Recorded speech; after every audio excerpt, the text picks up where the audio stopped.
Well, good afternoon, ladies and gentlemen. My name is Brian Sibley. I'm president of the Lewis Carroll Society. I hope you can see the screen. Okay, I can't, so I don't know whether you can see it or not, but thumbs up from someone will tell me that you can, I hope. You can. You can. Excellent, excellent. The 20th century American writer, illustrator, and dark humorist Edward Gorey once said, "Books, cats, I love life." And I think that this particular image of it, life is good. I think this shows you exactly, in essence, this wild and rather extraordinary man about whom we're going to be hearing more today. He was a writer and also an illustrator of his own books, but he also illustrated other books. If you know anything about his work, it is quite often quite extreme. For example, if we look at one or two of these images, which will give you an idea if you're not familiar, or will remind you of the kind of scenes that Mr. Gorey is likely to present to you. And he once said, "I really think I write about everyday life. I don't think I'm quite as odd as others say I am, but life is intrinsically, well, boring and dangerous at the same time. At any given moment, the floor may open up. Of course, it almost never does, but that's what makes it so boring." Our speaker today, as you probably gathered if you were here early enough to join in, is Kirara Akashi, who's the assistant in the English Language and Communication Department of Showa Women's University in Japan.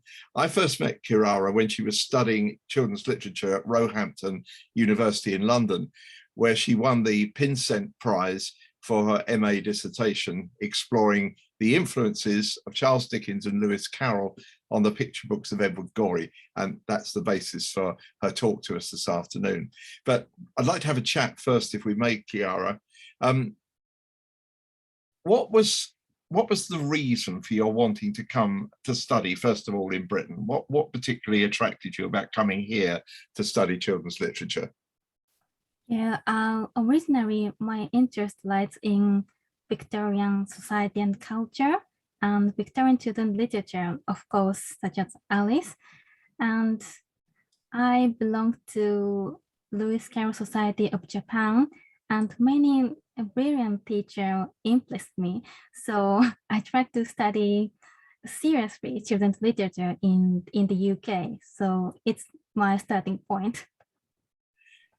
I know you want to come back. You said earlier you're coming back for your graduation, but I think you also want to come back here to study and work for your PhD, don't you?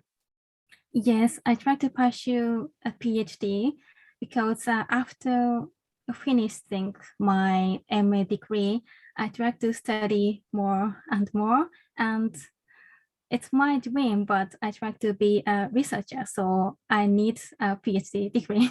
Right, right.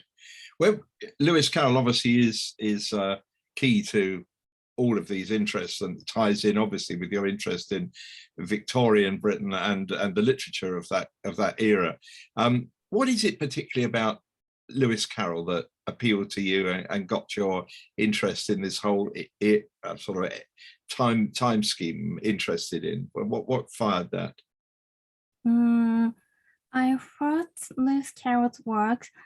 I saw the Disney film. It's my first time. So, but which Disney? Are we talking about the animated one from the 1950s, or are we talking about the Johnny Depp? No, it's original Disney. Right. Animated film. But my friends, most of my friends say it's a little bit scary, but I don't think so. It's very interesting. So I don't know why, but something impressed me. And I'm very fascinated by his sense of humor and so on, and character itself. So yeah. Yeah. Memory. And the Japanese have a great interest and well, almost a fascination with the Alice characters. I'm thinking is so many different ways. I mean, the manga artworks and things, people have used Alice quite a lot. So what's the appeal, do you think, for the Japanese people? Yeah, I'm often asked the same sort of things, but I don't know why, but I think it's related to the Victorian fashion appeals many Japanese girls, I guess. Well, I'm sure you know that the exhibition which we had in London last year is on its way to Japan. So I expect a lot of people will be going to see that. I hope you get to see it as well. I went to the B&A. Oh, did you? Right. Yeah. Well, you can see it all over again. I think there's one or two new things coming when it reaches Japan. Tell us something about the Japanese Society of Lewis Carroll Society. How big is it? How many people do you have? How long has it been around? I don't know the detail, but we have 100 or 200 people, really? I guess. But I think many young members needed to us because yeah, it's so there are middle-aged people, right? Often come to Lewis Carroll Society of Japan, but yeah, we have to be refreshed, I guess so. It seems to me, I don't know whether it's true in Japan, but certainly in American Britain, there is a very wide range of people's interests in Lewis Carroll. It may be about just about his writing or his philosophy or his logic or his religious life, but there's also a lot of people for whom it's almost like a fan base. I mean, people who love the characters, love dressing up, cosplay, all of those things. Does that apply in Japan as well? Yes, I think so. Oh. But I'm very interested in Victorian society, as I said. So what appeals me is the Victorian context. So his text implies many things. So nonsense and satire and so on. So I'm very interested in Carroll's caustic satire. Well, I'm sure that one of the reasons for your interest in Edward Gorey is because he also, although wasn't living in the Victorian times, draws with a kind of Victorian Gothic style and so on. A recent biography of Edward Gorey described him as being a weirder Edward Lear and a curiouser Lewis Carroll. How did you discover Gorey's work? Yeah, I first encountered Gorey in a bookshop in Tokyo, and I was drawn to his beautiful illustration and pen and ink cross-hatching illustration, but I couldn't buy his works because it's very scary for me for the first time. But later I found that it wasn't only me, it's universal. So, but more I know Gorey, the more I become fascinated by his morbid sense of humor and fascinated by his whimsical works. So that book was Yashri from Tiny's. I first met his book, but his books are, I think, not truly disturbing and not truly horrible, but darkly humorous. That interests me. He once said that his mission in life was to make everybody as uneasy as possible. And he said, I think we should all be as uneasy as possible because that's what the world's like. So yes, when you first look at some of his drawings, they are sometimes even quite shocking, but you're quite right that it's a work which really repays being looked at. So why did you choose Gorey as being the subject for your MA dissertation? I mean, after you'd been thinking about Lewis Carroll, you'd found Edward Gorey. How did that come together for you as a subject?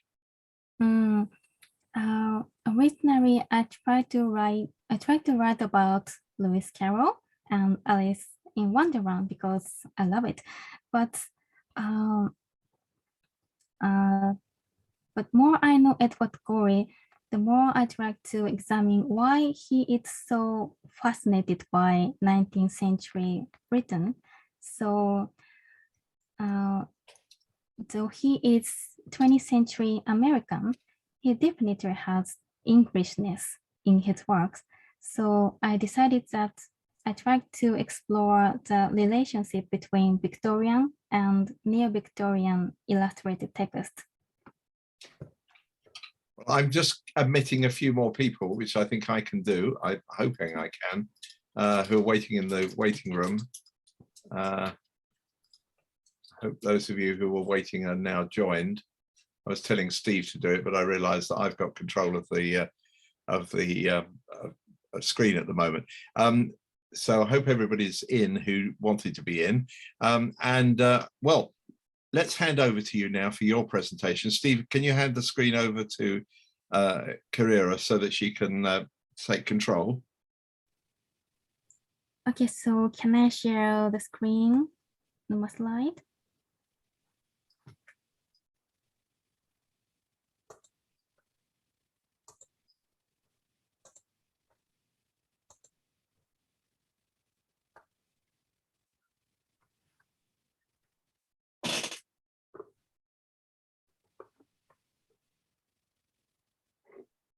So just a moment, please.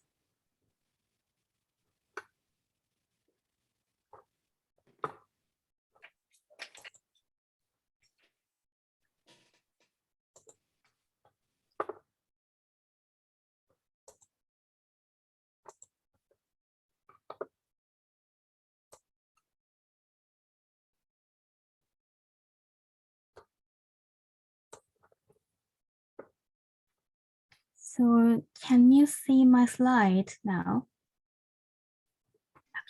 Yes, it looks good. Okay, thank you. So, okay, here we go.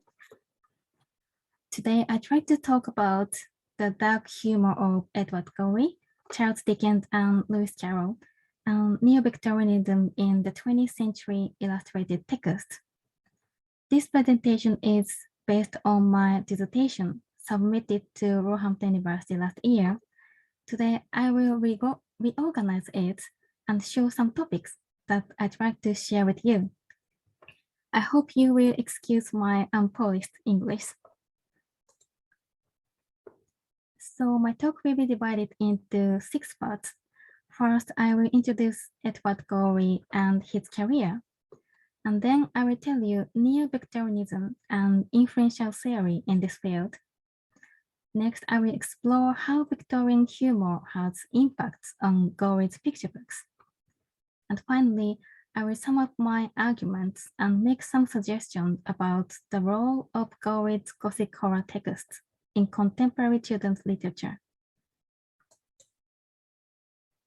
So let's start with his career. I suppose that some people here are already fans of Edward Gorey, but first let me briefly introduce his career and unique style of illustrations. Gorey's pen and ink illustrations are strongly reminiscent of 19th century engravings. In The New Yorker, issued in 1992, Stefan Skiff noted that many of Edward Gorey's most fervent devotees think he is English and dead. However, he was actually born in 1925 in America. His works filled with Victorian aura are closely linked to his career as a book designer. He was working at Double the Anchor from 1953 to 1960. After that, he started working at Looking Glass Library, new division of Random House. According to Stephen Heller, the concept of this publishing venture was reviving British classics, mainly from the 19th century, as sophisticated children's books with new illustrations. He was also active as a theater artist, and won a Tony Award for Best Costume Design for his 1977 Broadway revival of Dracula. He produced more than 100 books and passed away in 2000 at the age of 75. Gorey's works show his obsession with the 19th century novels and children's books. As you can see on the left, he illustrated Edward Lear's The Jumblies. Moreover, Gorey particularly expressed his enthusiasm for the works that include satirical attitude. For example, Gorey designed illustrations for Hilaire Belloc's Cautionary Tales for Children. This book was originally published in 1907 and parodies the 19th century instructive tales with disastrous consequences of children's mischief. In this book, Gorey shows his dark sense of humor in his ominous but hilarious illustrations in comparison with Belloc's verbal text. In his interviews, Gorey himself often cites Dickens and Carroll as major influences in terms of Gothic sensibilities. There are some intersections with Dickens in his career, in his book design career. As we can see it on the left, Gorey designed illustrations for Dickens' Bleak House for Doubleday's 1953 centenary print. And this cover emphasizes the disquieting mood of Victorian period and alludes the shadow of death.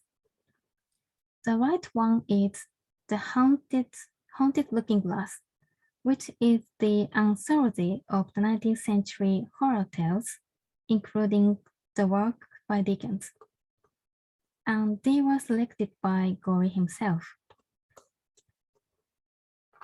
Although Gorey did not illustrate Carroll's works, Kevin shortly pointed out that the ominous creature depicted on the back cover of Gorey's Hapless Child, it bears a strong resemblance to the Jabberwock, which is illustrated by Tenniel for Carroll's Through the Looking Glass. In this way, we can see that his interest lies not only in Victorian cartoons and novels, but also in the aesthetic aspect of the ideas surrounding death in the 19th century works. So let's move to Neo-Victorianism. It is an aesthetic movement in arts, films, literature, and fashion that emerges around 2000. It is also the new field of scholarship in 20th century children's literature.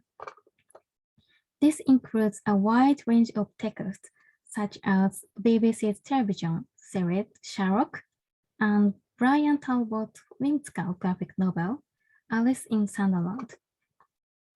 The Neo-Victorian study frequently takes their cues from Gerald Genet's literary theory, palimpsest. It literally means a very old manuscript in which the new text overrides the previous one that is imperfectly erased. In other words, palimpsest is a metaphor of the presence of the past in the literary text. His theory is very influential and has been applied as a useful critical lens to approach the Neo-Victorian text. In spite of the increasing academic popularity of the field, it is not until the 21st century that Neo-Victorianism has been established as a literary genre, and it has remained loosely defined. But Anne Hellman and Mark Llewellyn's precise definition has been influential. They define Neo-Victorianism as self-consciously engaged with the act of reinterpretation, rediscovery, and revision concerning the Victorians. It means that Neo-Victorian texts are not just pastiche or nostalgia for the past, but necessarily include contemporary debate and modern perspectives. This talk will use this definition as a conceptual framework to approach Gorey's text. Most Neo-Victorian studies have tended to focus on only British fiction, and there has been very little discussion about international Neo-Victorian texts. In addition, some researchers point out that no sustained studies have examined the relationship between the 19th century and contemporary visual texts.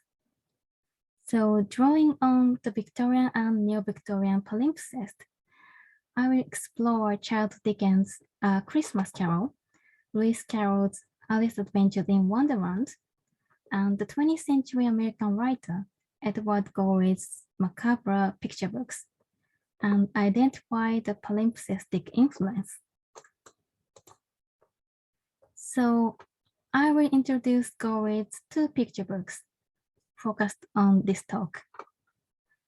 In his The Hapless Child on the left, which was first published in 1961, a girl named Charlotte faces a series of misfortunes and dies in hopelessness.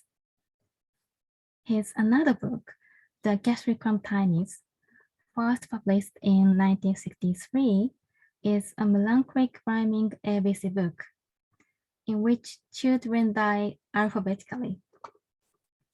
His controversial picture books subvert the moral code of traditional children's books by introducing taboo subjects, such as children's violent death.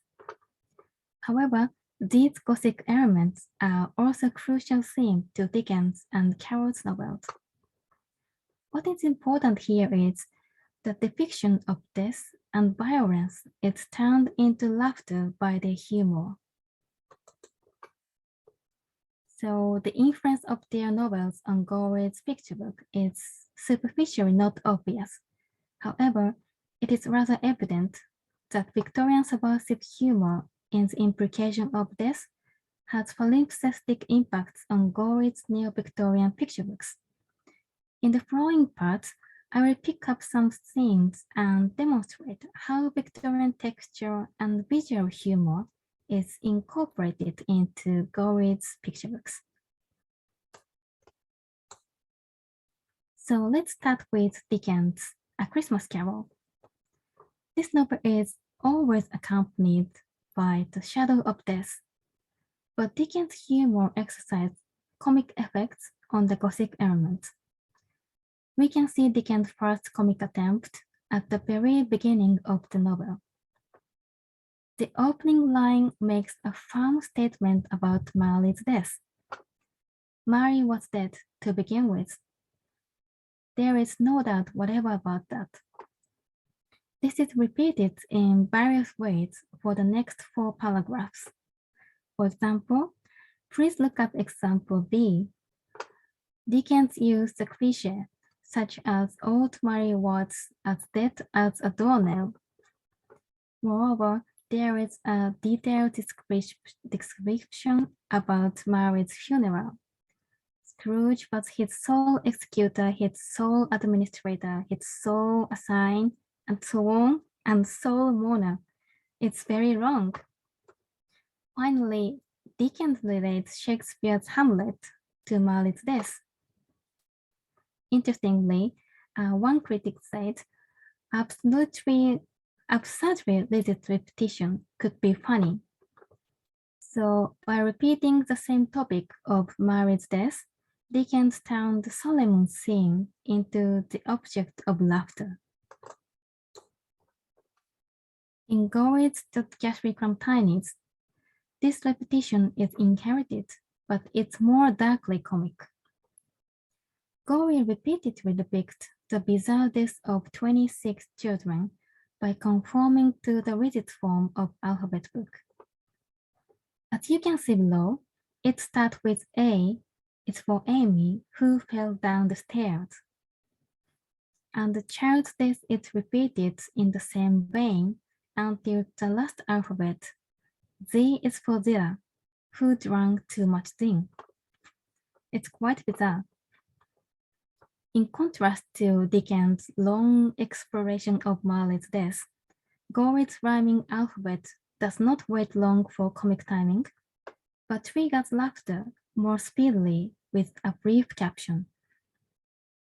More importantly, the simpler form of alphabet book enables reader to expect the scenario and makes them laugh not at the tragedy itself, but at the whimsical cause of their death. So, such as N is for Neville, who died of ennui. In this way, Dickens' humor is given a modern twist, and Gorey's alphabet book turns even the extreme sinister moment to the comic.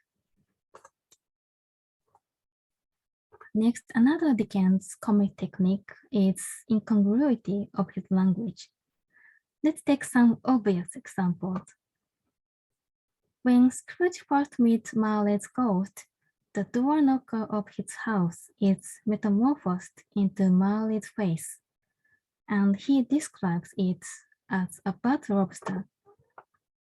What is weird here is that the narration is suddenly interrupted by a worldly language, a bad lobster, which is apparently unsuitable for the supernatural mood of the narrative. Next, Scrooge has often heard it said that Marley had no board, but he had never believed it until now. Again, we can see a weird mixture of ghost and board. The most conspicuous example might be C. Scrooge makes a joke of Marley's ghost. There's more of gravy than of grave about you, whatever you are. The odd juxtaposition of gravy and grave induced laughter in spite of the climax of the horrible scene. The comic shock comes from the pathetic incongruity. The mismatch in the combination of his words turns terror into dark comedy. We can also find multiple incongruities in Gorey's The Capsicum Tinies. Remember the front cover of this book on the right, where the death's head holds a black umbrella over the head of 26 children. What is particularly weird here is that the spiritual representation of Death's head is always his umbrella, which apparently symbolizes mundaneness. Moreover, his alphabet book derives its humor from sing-song rhythm against the gruesome content. One of the striking examples might be this tragedy. R is Rhoda, consumed by a fire. Like this, the sharp incongruities in Gorey's picture book result in significant comic effects. So let's think about children's death in Gorey's picture books. The two illustrations below from The Hapless Child and The Capsicum Tinies are parody of the Victorian deathbed, which symbolizes evangelical good death prevailing in 19th century fiction. However, Victorian sentimentalized death of a child is turned into excessive tragedy of children. Gorey omits the metaphor for good Victorian death. In the empty room, there is no family who mourns their death. Gorey's version of Victorian deathbed scene is heartless melodrama. Then why Gorey depicts such tragic children's death? It's worth looking at his picture books in the social context in mid-20th century America. Some critics claim that Gorey's works are detached from the social criticism because of its surreal atmosphere. However, it is rather evident that Gorey's subversive use of the Victorian tropes is closely connected with child protectionism prevailing in American society after World War II. American parents faced intense pressure and responsibility for providing the happy childhood for their children, so that death and terror should have been distanced from their healthy childhood life.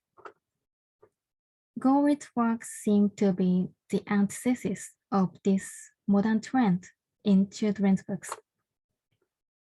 Thus, Gothic horror texts are arguably situated in the 20th century America, and it might be severe satire on the death-denying culture in America. So let's have a look at the next part, Carrollian dark humor. Similar to Dickens, Carroll also explores the Gothic motifs in his nonsensical style of writing. First, I will introduce Carpenter's interesting definition of nonsense. Nonsense is inextricably associated with violence, destruction, annihilation, and thus any nonsensical proposition, if pursued logically to its conclusion, must end in nothing. This is perfectly applied to Carroll's nonsense poems. These are quoted from the last two stanzas of Carroll's different poems. Example A is from How Does the Little Crocodile, which is a parody of Isaac Watts' religious poem. The last stanza allures the tragedy of the little fishes without any reason or explanation. Looking at the example B, it's from The Mouth's Long Tale, and the last stanza produced similar result to the first poem. Again, there is no explanation of why the mouse is prosecuted. Carroll's poem refutes any moral lessons and satirizes Victorian didacticism. But more importantly, such meaninglessness and the state of nothingness in his poems turn the violent end into the more amusing than the terrifying. Such nothingness in Carroll's parodic verse is reworked in Gorey's rhyming alphabet. Similar to Carroll, there is no explanation for children's death. Taking Hector as an example, the illustration depicts a hand holding a towel behind him, but never explains why he is in danger of being garroted. Gorey's one-sentence caption omits any backstory of his tragedy. We can see Carrollian aura in this darkly nonsensical alphabet book. However, there is an interesting difference between them. While Carroll's parodic poem has Victorian moral code as a basis, Gorey's nonsense alphabet removes such original context and leaves moral code behind. As a result, his text becomes more fully nonsense than Carroll's. Gorey's dark humor does not only update Carroll's nonsense, but also presents a new way of satirizing the didactic nature inherent in children's books. Next, we can see Carroll's effective use of stock characters. Carpenter highlights his distinctive way of producing characters. Carroll deals in types pared down to their barest essentials. Taking the chapter of Pig and Pepper as a prime example, all inhabitants in the house are not given their names. Looking at example A, the Duchess, a baby, and the cook, they are all just types rather than characters. They are stereotypical images of these types with exaggeration. More importantly, this chapter is filled with violence, especially towards the baby, and the most horrible expression might be chop off her head. But remember, they are just types, so that readers cannot truly sympathize with the baby. As a result, these character types make even the transgressive subject, such as the violence to a baby, an acceptable source of laughter. The Carroll's technique of categorizing characters as types is visually revived in Gorey's two picture books. So remember the front cover illustrations of the Gastrigram tinies. All of the tinies could be characterized by their dullness. All children have the same vacant looks in their eyes, standing up straight, seeming to be totally emotionless. They are just children as a type.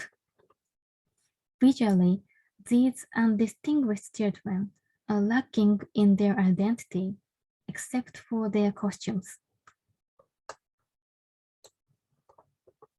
Similarly, Gorey reuses his characters. These are the disparate scenes that we saw in the previous slide.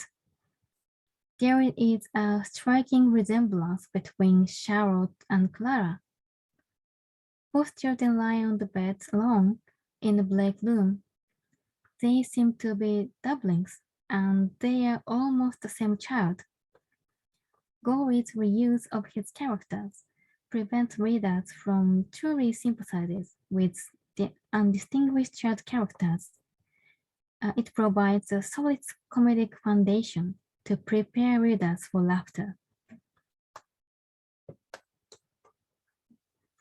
So we finally come to the important Victorian cartoonists, John Tenniel and John Leech. Their illustration playfully visualize Dickens and Carroll's dark humor. According to Bergson, rigidity of the person's body, especially a unique and permanent grimace, triggers laughter.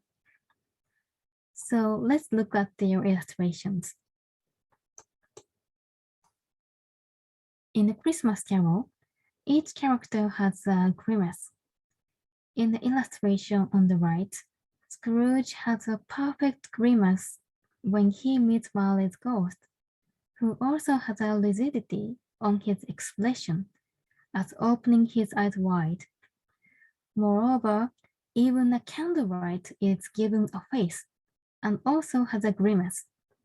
It's difficult to see though. Such rigidity advances the Dickens verbal comic effect. In Alice's Adventures in Wonderland, Tenniel's grimace is more grotesque than that of Leech. One of the most conspicuous examples is the Duchess's grimace. As you can see, she offers the extreme limit of grimace. Such exaggeration has another important role. In the illustration on the right, the Queen of Hearts is opening her mouth wide and pointing her finger at Alice. She apparently embodies the absolute power, and she is playfully satirized. Like this, Tenniel visualizes Carroll's revolt behind his text. In the Gastrigram tinies, Victorian grimace is updated and changed into marionette-like children. It is another type of rigidity. Their awkward movement here seem to be marionette pulled by the strings. Each child is featured alone in a theatrical backdrops, which enhances the atmosphere of a puppet show. Gorey's puppet-like children do not only trigger laughter, but also visualize his attempt that turns the taboo subject, such as sadistic treatment of children, into dark comedy. In this way, Victorian visual satire is evidently inherited and revised in Gorey's Neo-Victorian picture books. In this talk, I have explored the influence of Victorian illustrated texts on 20th century picture books through the lens of palimpsest, and shown that Dickens and Carroll's dark humor is given a modern twist and transformed into Gorey's macabre but hilarious picture books. The important thing is that Gorey does not mimic but incorporate Victorian tropes, so his world is not Victorian but pseudo-Victorian. His works are situated in 20th century America and sometimes function as a contemporary social satire. The sophistication in Gorey's dark humor forged the new path for the subsequent artists and contributed to establish the comic Gothic as a new literary genre. It includes Lemony Snicket's A Series of Unfortunate Events and rolled out The Witches. Finally, what is the role of Gorey's Gothic horror texts? These texts are still vulnerable to misunderstanding because of its transgressive nature. However, Cross suggests that one of the most beneficial functions in these texts is clever playfulness. They could enhance children's sophisticated sense of humor, which might not be achieved by straightforward, hopeful, and happy ending narratives. His works are macabre, but there is laughter in his books. This is what he inherited from the Victorians. Thus, Gorey's Neo-Victorian picture books reflect the role of contemporary Gothic horror text and present alternative 20th century children's literature. So, Neo-Victorian study is a new critical approach to Victorian children's literature from broader perspectives. Transatlantic impact is awaiting to be explored. Thank you for listening. Kirara, thank you very much indeed. There's an immediate question that's just popped up on the chat, which is, you've several times quoted from a source called Carpenter. The questioner asked, is that the writer Humphrey Carpenter? Yes, Humphrey Carpenter. His book, Secret Gardens and the Golden Age of Children's Literature. Thank you. Okay. A very fine book. And of course, Carpenter was a great expert of in lots of areas of fantasy fiction, and notably, of course, also Tolkien. Kirara, Edward Gorey once said, "To take my work seriously would be the height of folly."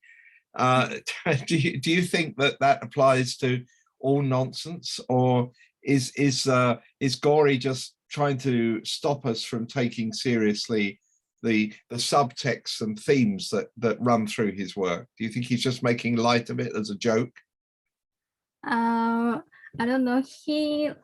Sometimes he's joking, but sometimes he said very seriously. So it's mysterious person. So yes, yeah. He also said, if you're doing nonsense, it has to be rather awful because there'd be no point. I'm trying to think, he said, if there's any sunny nonsense, funny nonsense for children. But no, it's all boring, boring, boring. Yeah, as Schubert said, there's no happy music, and that's true. There really isn't. And there's probably no happy nonsense either. Do you think there's happy nonsense? I don't like happy nonsense because the Carol is very similar to Gorey's sense of humor. So I like the edge of horror. So I like a little bit morbid sense of humor. Yes. I think it's interesting that Lewis Carroll's, if you look at Lewis Carroll's very early verses, the ones he was writing as a young, well, as a child and a teenager, in his books that he edited for the family, there are some quite brutal verses in there. Like, for example, there's a poem called Brother and Sister, and there's one where the brother wants to cook his sister and goes to the cook and asks for a frying pan in order to cook his sister, and of course the cook won't give it to him. But this idea is something which we don't readily associate with Lewis Carroll, because so many people have presented the story of Alice in Wonderland as a pretty funny story full of nonsense, but not a story which has overriding threats and menaces in it. And yet they are very much part of the backstory, the understory of the Alice books, aren't they? Mm. Do you think we see that menace in the Alice books? Pardon, do you think menace? Well, do you think there are elements in the Alice stories which actually are rather like Gorey, in that what they do is they present us with, in the way you've described the kitchen, for example, that there's a lot of, to call it brutality, some people might think would be going too far, but in a way there is a brutality and a heartlessness behind a lot of these scenes in the stories. So brutality, you say brutality? I think it's a kind of playfulness and a kind of humor for Dickens, Carroll, as well as Gorey. So it's a new type of children's books. So I think it's various type of books for children. So I think that the books like Gorey and Carroll's is the one type of books enhance the children's emotional growth, but Gorey's and Carroll's book enhance, how can I say it, children's intellectual curiosity or sophisticated sense of humor. So it's different types of children's literature. Yeah, and children themselves can be quite brutal and heartless to one another. So it is there. But I think what you're saying, if I understand you correctly, is that the humor and the nonsense and the other elements, like not giving the Duchess or the baby a real identity other than who they are, undercuts or makes the threat in the story not so threatening. It makes it more into something which is amusing and entertaining rather than something which would frighten us, like perhaps the story of Dracula or Mary Shelley's Frankenstein. Yeah. I think somebody's asking whether I don't know whether you know the work of Neil Gaiman, and do you know Neil Gaiman's work? Oh, I heard about his name, but I haven't read it. Okay, well, somebody was suggesting that maybe he might deserve a place in the amongst neo-Victorians. So you might like to have a look at Neil Gaiman. And somebody, Steve, is saying, I think children understand the sense of jeopardy, and they like the slapstick effect.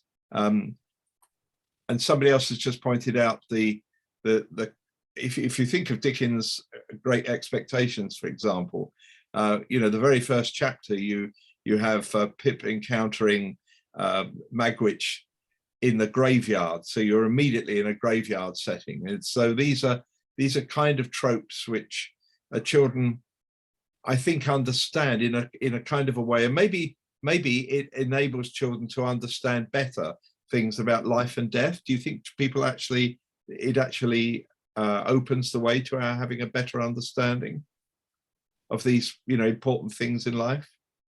By making a joke, making them funny, does it take away the threat, and does it make them more possible for people to understand or live with? For children, this is difficult to understand. Yes. But yes. we don't have to take the death or such kind of gothic elements so seriously. So I'm how can I say, it's a source of laughter for Dickens, Carroll's, or Gorey. So I think it's a different kind of things to think about.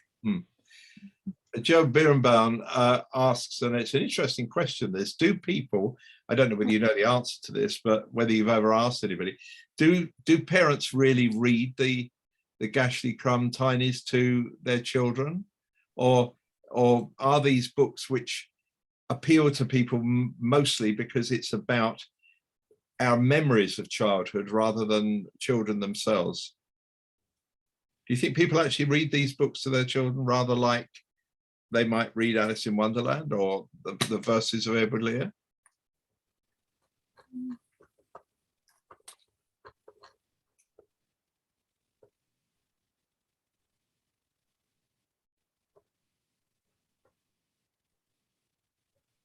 Ryan, are you reading the chat? Yes. The bottom of the chat at the moment, there's a question which says, you know, do you think that people really read these stories to their children, or is it something which we as adults encounter and remember perhaps those things of our childhood? Or do you think people really do sit down and read their children what Amy, this is all about Amy who fell down the stairs and so on? Would you read this? Would you read them to some children?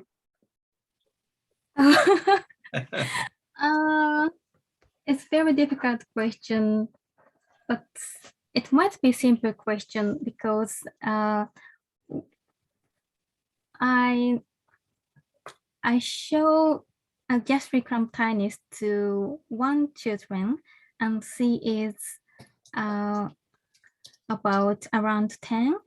And she was laughing at his joke and his characters. So it might be not terrible for young children. So adults tend to think the horror text more seriously than children. So children, it's very, children play with the horror text, but comic horror text or comic gothic, as I said. Another question which you can see now has just arrived. The stories of Straw Peter, and obviously those stories are quite close to the stories of Hilaire Belloc, who you mentioned at the beginning that Gorey did the illustrations for. Do you see them as part of this same kind of genre?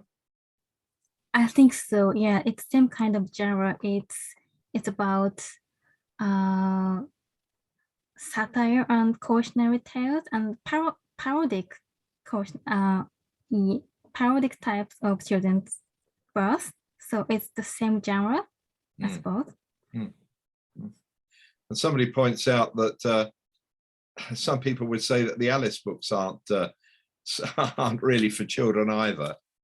I think maybe you would probably disagree with that, but not for children. Well, they were certainly intended for one particular child or 3 children initially. So I'm not sure that is right. Does anybody else have any other questions for Akira? I guess one observation was that I didn't realise there were so many jokes in A Christmas Carol.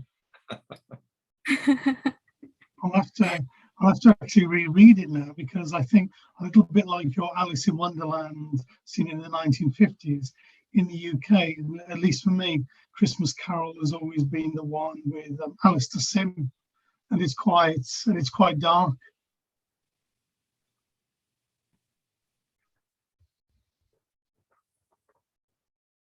And the other, I mean, when I was about this topic as well, I was also thinking that now there's a line that goes from Edward Gorey to things like The Addams Family, which is generally enjoyed, which is American. and generally enjoyed by whole families. Yes, I think Gorey's work is very similar to Adam's Family, but I think they are the same generation, I suppose. So it's a kind of American horror text. So they are a part of social satire, but a part of just playfulness. But yes, I think they are the same genre, the comic gothic. And the other thing, when I was looking at your slides, is that thinking back to Lewis Carroll, I mean, when he was doing his story at the time, it was probably having the same effect as Edward Gorey's books in terms of turning the model of the typical children's story on its head. You know, where Alice is in jeopardy, falling down a long hole, floating down, changing size. And then thinking of the pictures, you know, you've got the man or the poem, the man falling down the stairs. You know, there's lots of visual jeopardy that's going on, which is why I said slapstick. It seems a little bit, you know, it seems very similar. And nobody gets hurt. I mean, nobody actually has their head cut off. Yeah, nobody actually has. Kirara, there's a very different attitude today to death in one particular way. In the Victorian times, when life expectancy was very short, a lot of children died when they were young, you know, before they reached adulthood. There is, in Dickens particularly, a very sentimental view of children and death. We think of Tiny Tim's death in Christmas Carol, Little Nell, Joe the road sweeper in Bleak House. You know, do you think that is now something which today's children wouldn't understand because we don't have the same level of child mortality? I don't think so. The child mortality is very longer than the Victorian period, of course. So I think the modern children, I try to know modern children how to read Christmas Carol or other Dickens novel. I think it's different reaction, I suppose.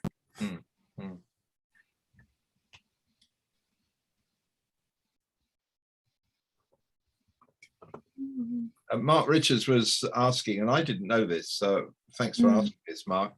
Are you aware that Edward Gorey did some illustrations for one of Lewis Carroll's logic puzzles?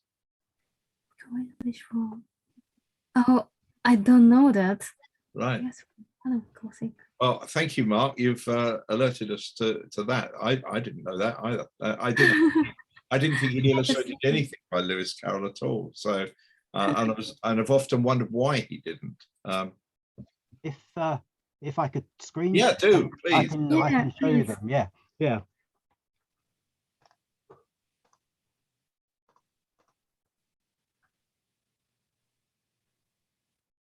Is that? Yes. Yeah. So these were published in 1974 in this book called Antaeus, however you pronounce that, Antaeus, and there are 6 of them, and each one represents one of the propositions for Lewis Carroll's problem that's sometimes called the Froggy's problem. I think Gorey illustrated quite a lot of things in Antaeus over a period of time. And so what I've done here, I've just loaded these up onto this web page, and then on the right hand side is the proposition that it's representing. So that's the first 2, and then there's 2 more, and then the last 2 there. Oh, that's fascinating. If anyone wants to download those, I've put them on this webpage, markrussellrichards.net/froggy. So you can just go on there and download them or whatever. I'll leave that up for a few days and you can just use them if you want. Thanks, Mark. That's absolutely fantastic. Yeah, I sorry to do that, but I thought I'm not aware of any other Gorey illustrations for anything of Lewis Carroll's, but it just seemed these are, they're rather fun, and it just seems they're like unknown, really. No, that's great. Just when you asked the question the first time, you said Carroll's illustrations. Yeah, I messed up. Yeah, Okay. Didn't make any sense. Well, I think you've added something that we really didn't know, because it's always intrigued me. Kirara pointed out the similarity between the creature on the back of the hapless child and the Jabberwock, but I've always thought, why didn't Gorey ever tackle Alice? Because he did the Jumblies, as Kirara said, and also the Pobble Who Has No Toes.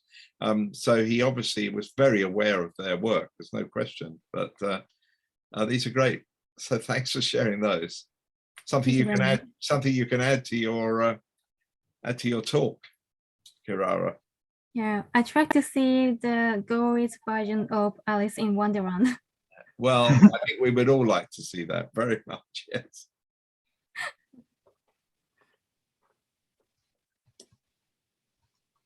Just trying to see if I scribbled down any more questions.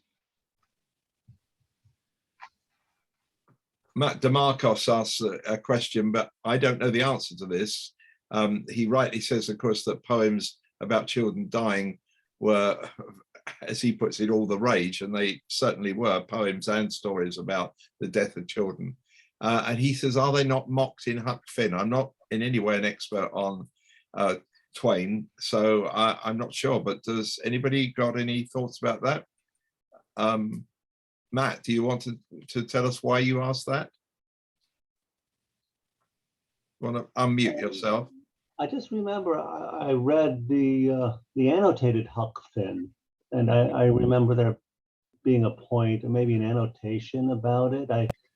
They're visiting Huck and, I forget the story, maybe Huck and Tom are visiting a log cabin somewhere in the woods or something, and there's a child dying, and I just remember some annotation about that what's going on there was they were mocking all these death poems or something. Yeah. I have a faint memory of it. Well, that's fascinating. And of course, the Americans were very caught up in Dickens' portrayals of death. You know, those many stories about how when people wanted to know the fate of Little Nell, was Little Nell going to die? And whether it's true or not, stories of people rushing to the docks to get the copies of the next episode the moment they were delivered, to find out, does Little Nell die or does she live? So American readers would have been very aware of that Victorian sensibility towards death, I think. So we need to look that up. So thank you for that. I believe who did the annotations for Huck Finn? Was it our own? Was it Gardner? I'm not sure if it was Gardner. No, his young friend at the time, who did the many annotated books. He's Michael. God, I can't think. I'm thinking of Michael Hancher, but that's. I can't help know him. I think of it. Just to point out, Mark has put the link into the chat box if you want to download those pictures from his illustrations to Lewis Carroll's, one of Lewis Carroll's logic problems. That's great. Thanks for that, Mark. Anybody else want to ask anything? You can unmute yourself and ask. You don't have to wait for me to read out your question.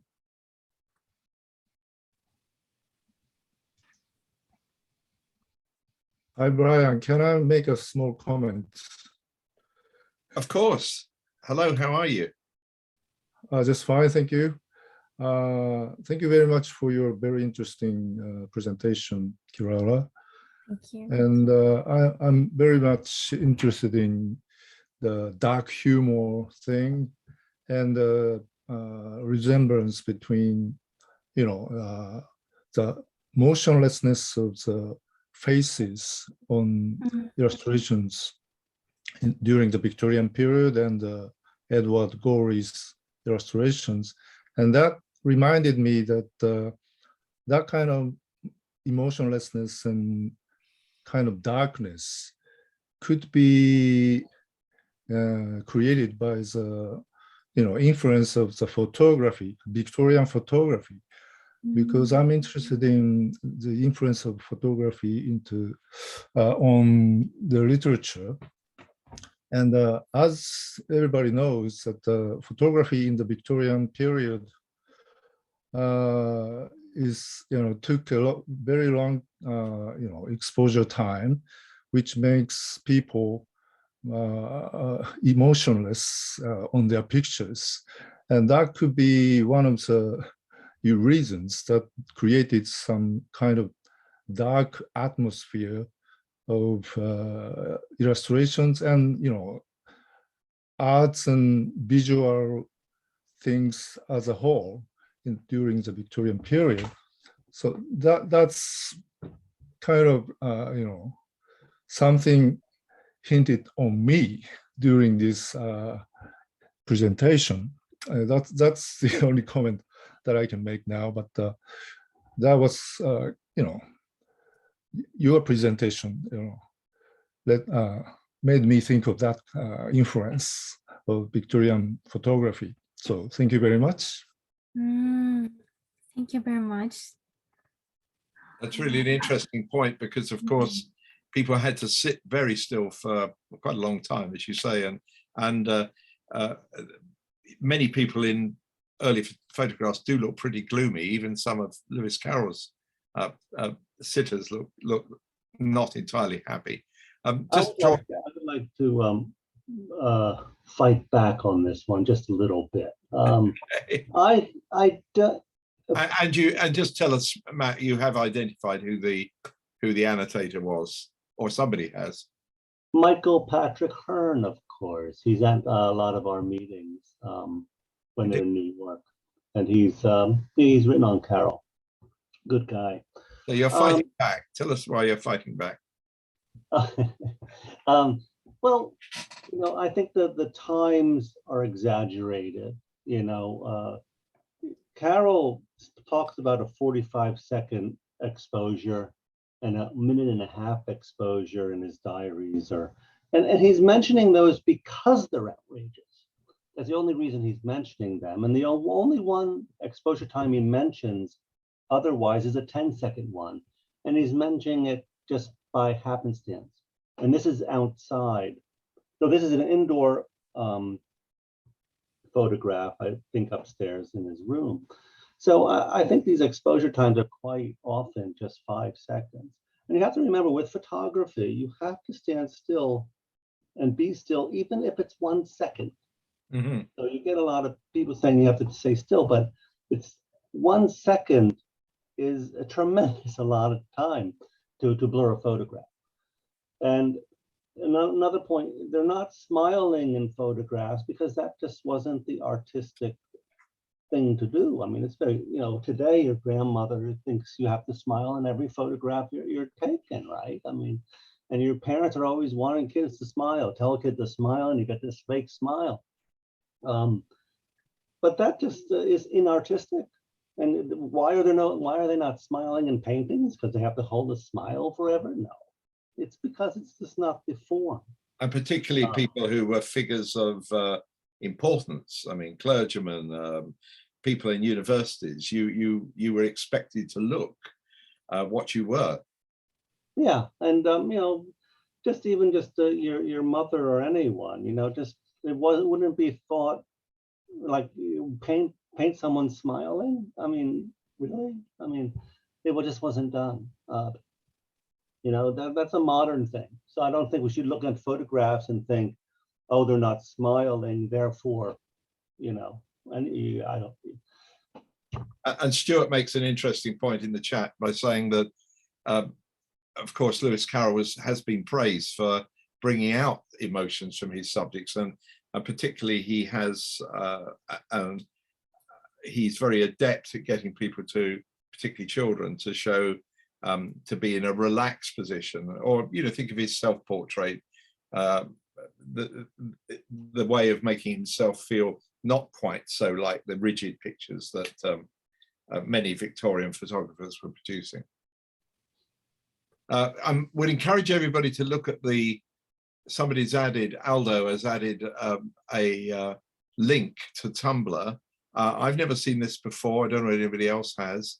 It's in the chat. If you click on that link, or you put the link into your browser and click on it, it shows a picture which claims to be by Edward Gorey, and looks very Gorey-like, I have to say, which shows Alice and a Cheshire cat, and it looks very much like a Gorey cat to me, in a striped jumper on a branch of a tree, and presumably the Hatter with a cup of tea in his hand, hiding behind the tree in a rather kind of menacing way, with a rather Charles Addams kind of look on his face.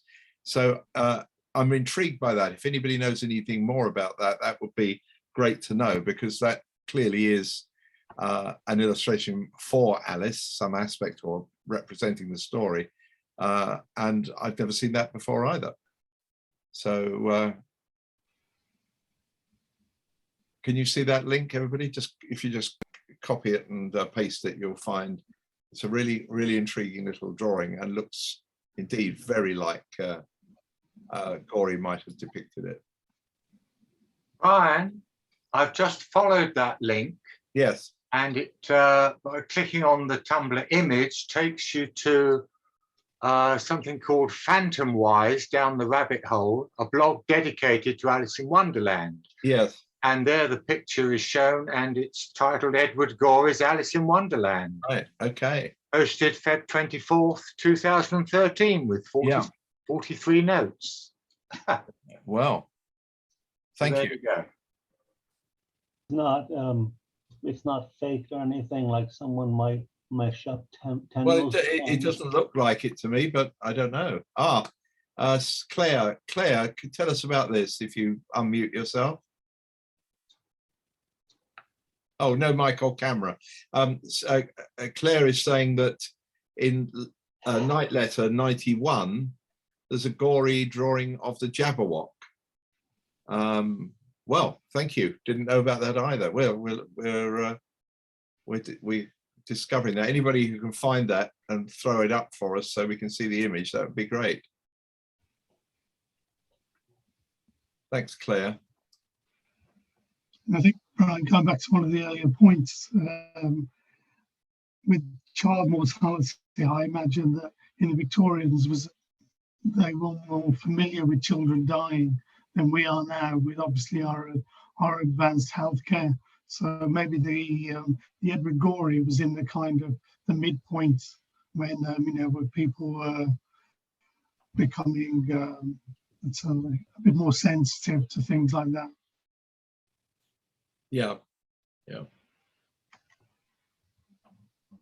It's interesting because I think that the Victorians were absolutely, it was everyday event that children died. It wasn't a rare thing to sort of remark about. But I think that the veneration of the child in Victorian times was such. I mean, Lewis Carroll himself had this, and many of his friends and people who shared this, Queen Victoria did, and lots of other people, that there's something very special about the prepubescent child, and the child being, as it were, as Lewis Carroll once put it, fresh from the hand of God, but also that there is something about early childhood in the Victorian times, which is where the child exists between heaven and heaven, if you see what I mean. You know, they come from heaven, and if they live long enough, they turn into real people. But if they don't live, they just return to their essence, which is,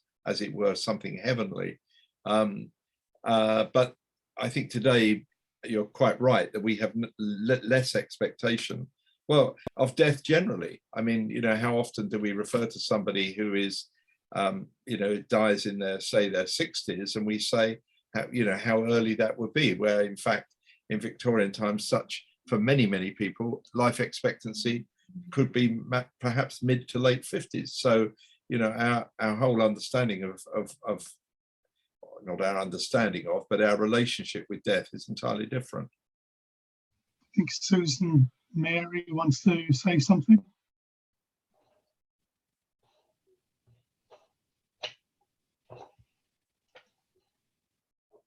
She's raised her hand.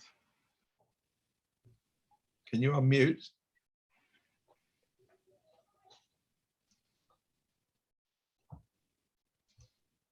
I've asked to unmute. Mark has put up the link, thank you, Mark, to the article which Claire was referring.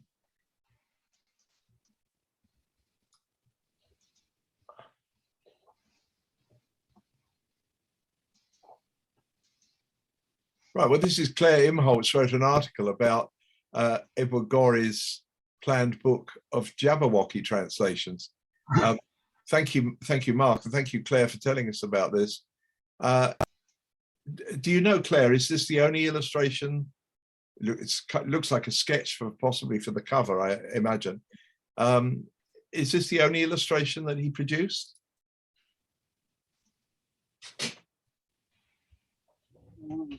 There's a list of, on the next page I see there's a list of half titles, and I see there are other illustrators there, I think, aren't they? They're Mervyn Peake, Tenniel. Well, that's fascinating.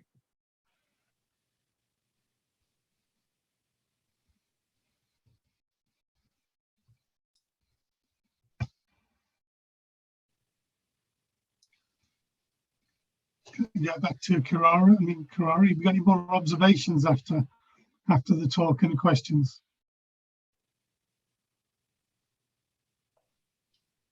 Claire writes, by the way, her opening is, Edward Gorey first read Lewis Carroll at the age of 5.5 and loved his works for the rest of his life, but rarely discussed Carroll, even among close associates. Gorey's affection for Carroll can be observed in only a few places in his huge oeuvre, and so on. Thank you. Thanks, Matt. So it is very rare, but even though we're finding things, Claire is saying it's rare. So I have one question about popularity of Gorey's works. Can I? So I'm wondering why many British people don't know Edward Gorey, because in Japan, Gorey might be more popular than in the UK. And here in Japan, some Gorey's works are translated into Japanese, and there is some people who love Gorey very much. But after I was studying in the UK last year, but there was I was able to find quite a few Gorey's books in such as Waterstones and in London. So interestingly, my dissertation supervisor didn't know him. So it's very interesting for me.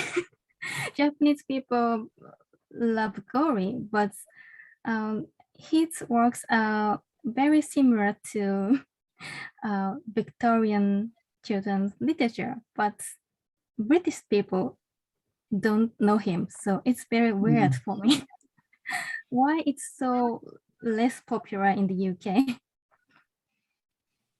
You're absolutely right in saying that, and I'm not sure the reason for it, other than the fact that I think Gorey has a huge standing in America, obviously, because so much of his work would have been familiar to Americans as it was produced, and also because of the huge popularity of his production of Dracula on Broadway.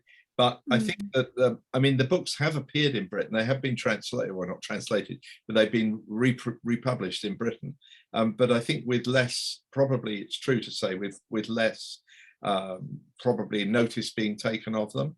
I wrote Gorey's obituary when he died for one of the British newspapers, and the British press did observe his death and covered it quite fully.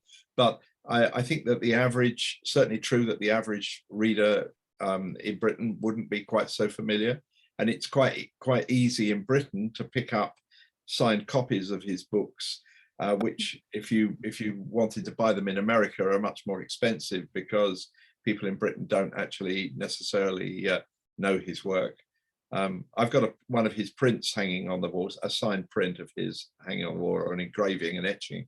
And the moment I saw his work, and I have to say it was as an illustrator of covers, you quite rightly talked about his work as a cover illustrator. And there is a great book, I can't remember the title of it now, but there's a great book of Gorey's work for other people's books. I mean, aside from his own books, you know, picture dust covers and wrappers, which he did for many, many, many books. And there's a great book of those out there, which are brilliant. And that was published in Britain, I think probably about 4 or 5 years ago.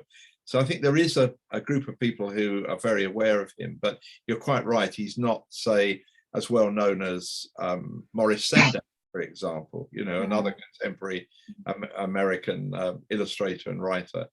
I think people in Britain know Sendak much, much better than they know Gorey. But I'm not sure, for example, how many British people know Charles Adams's work. You know, somebody mentioned the Adams family earlier. In America, I think Charles Adams' work would be really well known, but I'm not sure that it's so well known in Britain. So I don't know. We're not. Sometimes there's a kind of a lack of, I think, understanding of some American artists' work. You know, I don't know how many American artists are really appreciated that well in Britain. You know, maybe Hopper and Wyeth and a couple of others, but Norman Rockwell probably. But it's a pity because they're missing a lot of fun. That's for certain. Yes, but I think the Britain has many variant children's literature. So for British people, it's enough. Yes. You have very legendary children's literature such as Peter Pan, Alice, and Mary Poppins. Yes. Well, yes, maybe if he'd illustrated some of those books, he might have. Yes, Robert. Somebody's just pointed out the title of the book. It wasn't the one I was thinking of, but there is another one.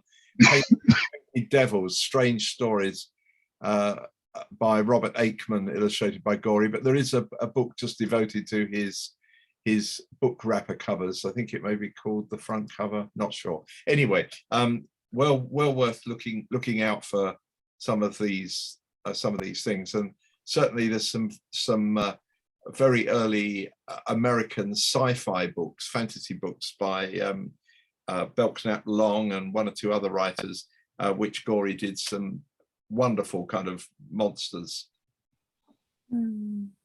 Was he ever involved in anything such as Steve here? Was he ever involved in any such thing such as animation or anything like that? I don't know why his work. I'm sure his work must have been found by somebody. That was my.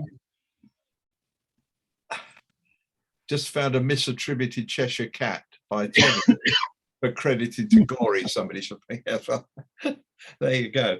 Because I was thinking that may be one of the reasons why he's not so popular. Yeah, it could be. You know, in the UK, I mean, it's quite terrible. But unless there's a film or an animation, I mean, if you think about imagine a world when the Disney film hadn't happened. You know, Lewis Carroll is revived through all these other things. But I haven't seen anything of Edward Gorey. You know, but looking at it, it would be ideal for animation. Yeah. Kirara, I wonder whether you'd ever thought about the fact that obviously Lewis Carroll is a pseudonym, and we know that Lewis Carroll toyed with lots of pseudonyms for his work, and of course Edward Gorey had lots and lots of pseudonyms, didn't he? Yes, I know. He hid behind, I can't remember any of them that off the top of my head, but there's a lot of them. Yeah. And sometimes he didn't use his own name at all. If you didn't know who he was, you would not have known. Yeah. But I have to This is by Edward Gorey. And one of his, it's not horrible picture book. One of my favorites, Kirara. Yeah, tell us about it, because it's a wonderfully strange book.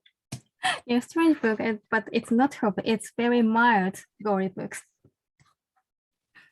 And it's about a creature.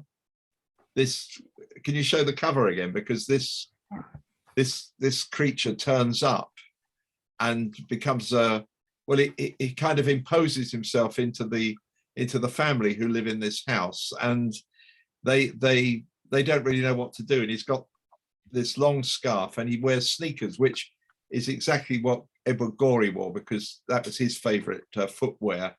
And the family just don't know how to handle him, do they really? And the shoes look like Converse, I guess. It's very modern. Yeah, exactly, yes. Want to show this? Oh, shall I? Oh, there's a picture here, which David's going to stick up if anybody can see it. I'll go and do it from mine, shall I? We need to see you. I don't know where I am now. It's your video. How can we show that? I can't see what I'm. There it is. You're holding it, but it's out of focus. Oh, No, it doesn't want to go. That's because it's Maybe. blurred.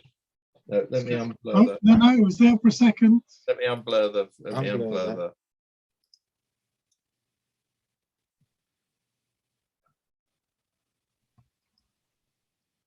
You're on blurred. Not now. oh. Trouble is, we've got reflection of. No. I'm trying to avoid the reflection on the No, that's okay. So it's That's a great. fine.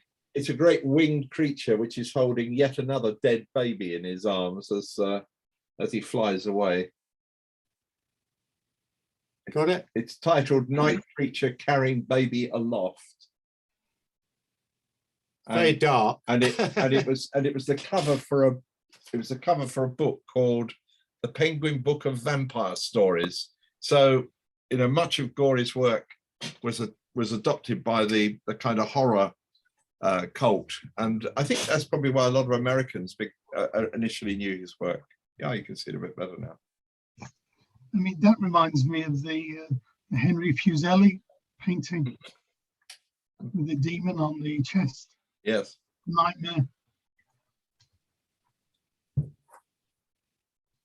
There's also some references apparently in the New York Times about the influence that Gorey had on the Burton films. What do you feel about that, Kirara? Do you think that the later Disney films, which featured Johnny Depp by Tim Burton, do you think they were influenced by this kind of style? I think so, because I heard about the Tim Burton style is definitely influenced by Gorey. So pen and ink, monochromatic illustrations. It's very similar to Gorey's illustrations. Yeah, he did a book of his own called The Melancholy Death of Oyster Boy, which is very, very much in the style. I mean, as you say, crosshatch, black and white, but also strange and odd. And I think you see it in Nightmare Before Christmas, would you say? Yeah. And Edward Scissorhands, perhaps, as well. Unfortunately, I don't like the Burton Alice films. That's my problem.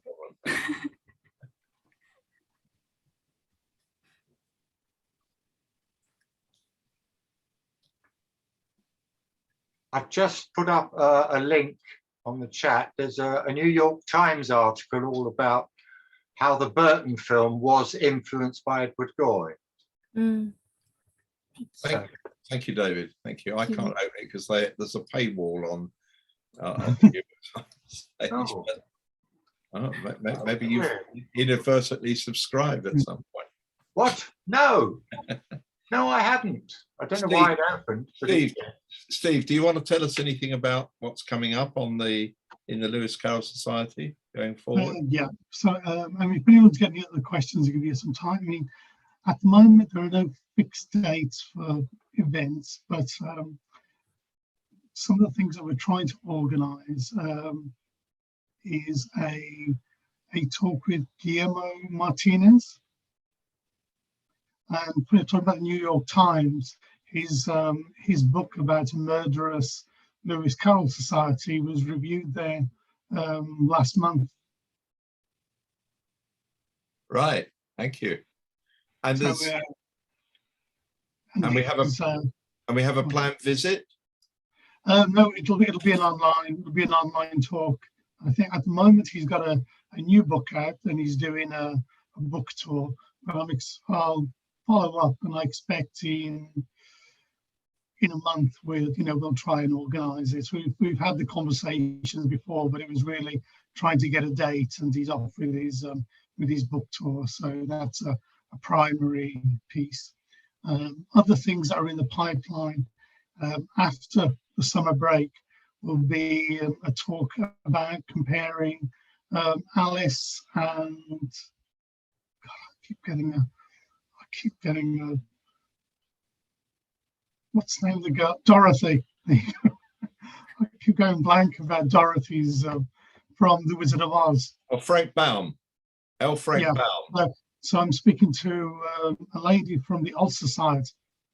Oh, great. So we'll have her and Lenny DeRoy, who's written a sequel to the Alice stories, discussing, why it's not which one's the best, it's why do they have this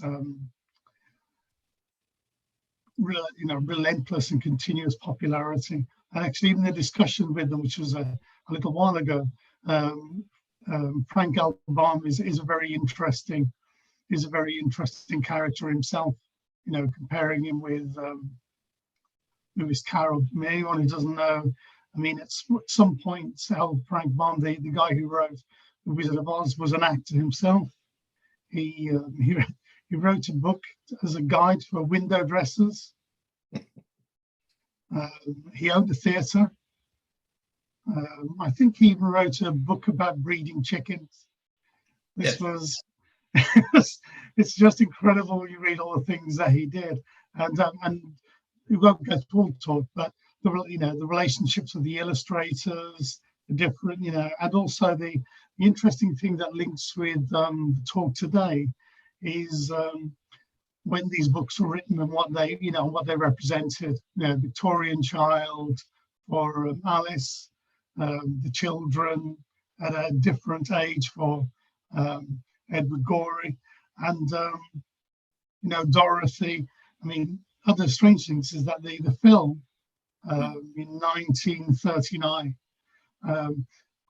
seems to obscure the fact that actually there were, unlike Alice in Wonderland, there were lots and lots of theatrical productions, and it was already a smash hit, running for years, even before, so it's a very different story to the Lewis Carroll stories.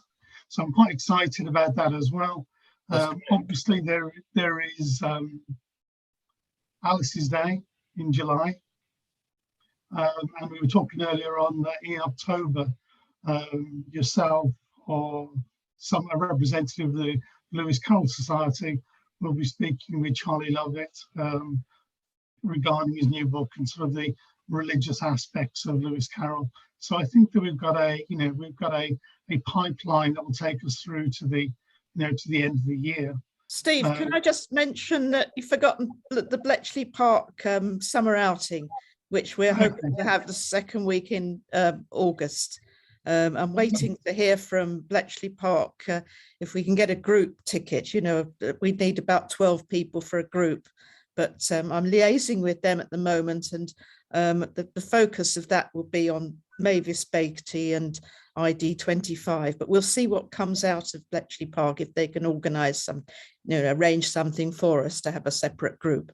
But ideally, I think we want to go for the Wednesday, which will be the 17th of August. So we've penciled that in, and we'll just see if people can make it, and if Bletchley Park can, accommodate us. Okay, just wanted to add that. Thank you, Jane. I was just about to prompt the chair to say that, but it sounds great.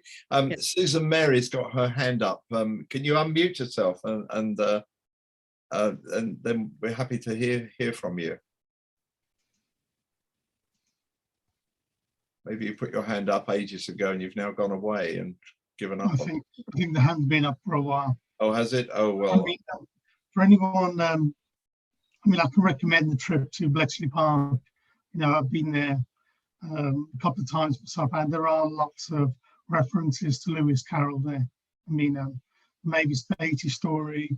There's Dilly Knox, who was one of the important people involved in code breaking, and obviously Alan Turing as well. So there's lots of references, and as a place to visit, it's fantastic. It's a fantastic campus. Is probably the nicest way to describe it.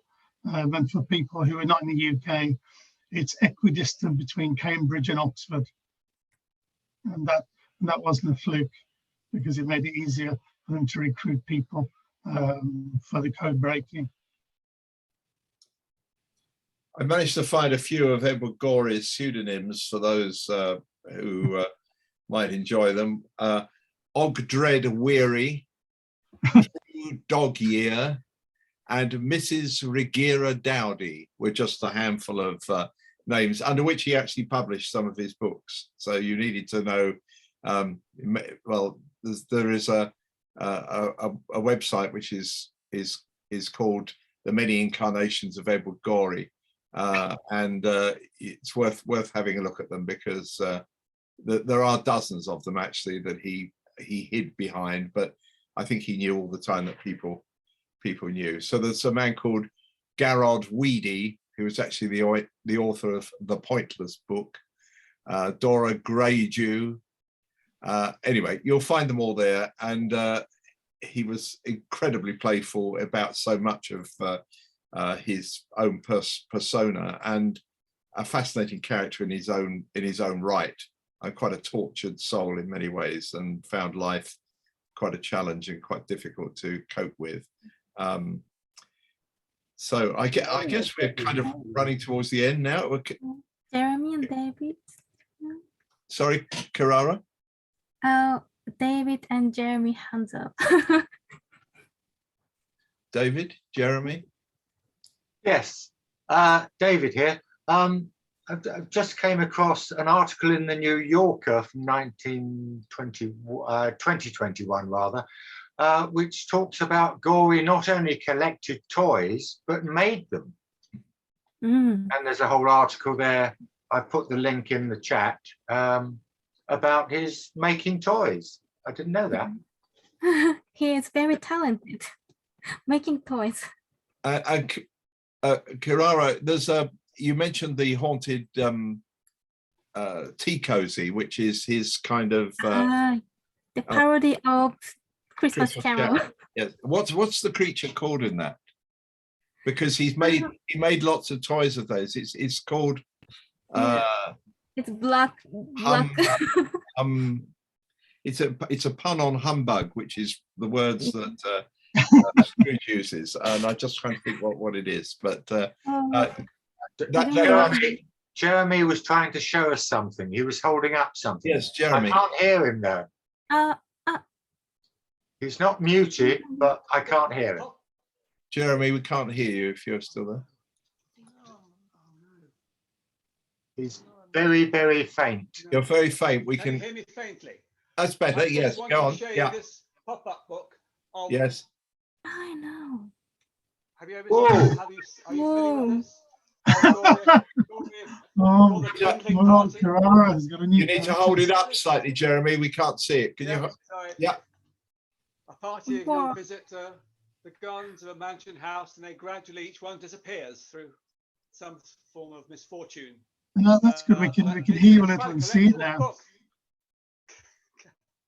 Oh, it's wonderful. He also produced, which I don't know whether you know that, Jeremy, but he also produced a book of his. You can make your own stage set of his designs for Dracula. It's a large book. You can cut out the images. Yeah. Got that one. Yes. You're going to have to go away and do a lot of looking things up after this, Kirara. Yeah, he's published the Dracula toy book. Director toy books. Yeah. Yeah, yeah. So Thank I you, think I Jeremy. remember seeing about the toys and thinking it reminded me of what American McGee has done with his as a sideline from the Alice video games. He's actually and they do look a little bit, I mean, not exactly, but it's the same sort of concept there. I would say disturbing visions of children's toys.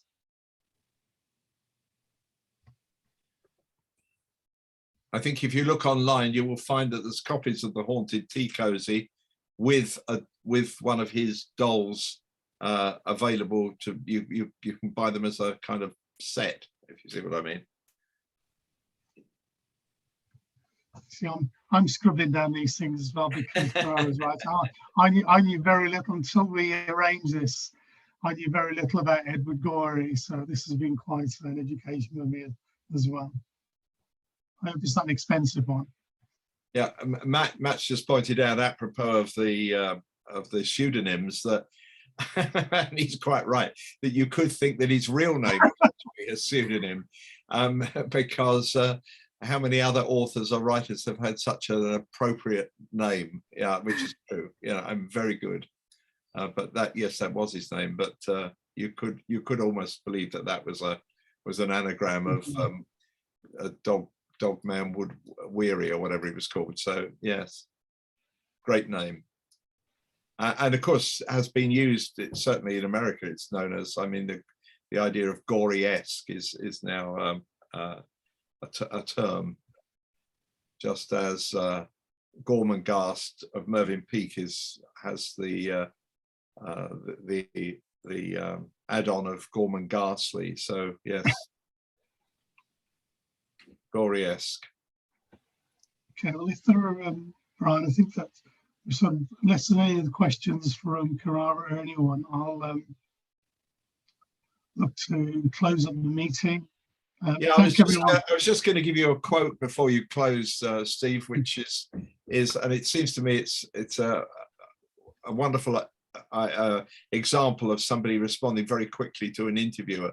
An interviewer once asked Gorey, "What is your greatest regret?"